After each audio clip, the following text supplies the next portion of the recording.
ito siya is part of development in fact. Normal siya na nagkakaroon ng isang bata, especially from halimbawa mga 1 year to 3 years old. Normal yon. Part of normal development na takot sila na mahiwalay or mapalayo sa kanilang primary caregiver.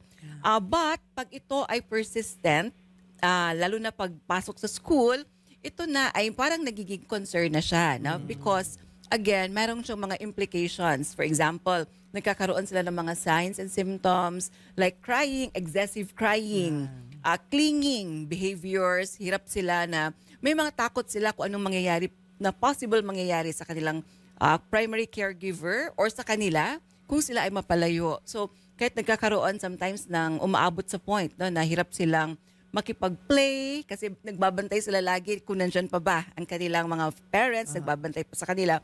And again, pag ito ay nagiging persistent, normally kasi ang adjustment phase is 1 month.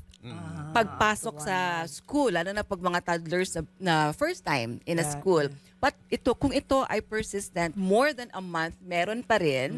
At kung ito ay nakakasagabal na or nakakaapekto na sa kanilang academic performance, sa kanilang halimbawa, as a toddler, hirap na silang makipag-play sa kanilang mga kapwa bata. Natural sa mga bata makipag-play dapat. Yes, oo. Yung mga age-appropriate na behavior, ibang-iba na sa kanila kasi hirap talaga sila to adjust, to adapt. Then, ito ay isang concern na, lalo na pag ito ay umaabot sa school refusal.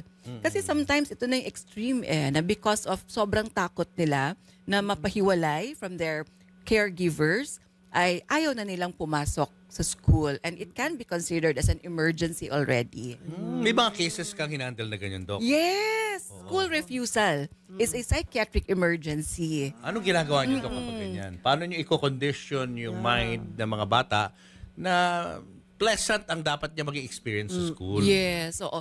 Oo, marami naman. So, ang number 1 dito is preparation is very important. Na sana, lalo na sa mga first time na pumasok sa school, is hinahanda na sila na anak, papasok ka na sa school. So, kung kaya, ibibisitahin na yung school para makita nila na, ay, ito pala yung aking environment sa school, ito yung aking upuan, ito yung aking classroom, teachers. At number 2 ay, aside from preparation, ay kausapin talaga sila in an age-appropriate na na yung communication style ng parent and the bata. Kasi sometimes hindi nila naintindihan kung ano ang reason, root cause, kung bakit sila takot. Kailangan, number 3, aware tayo kung ano ang root cause, kung bakit sila natatakot.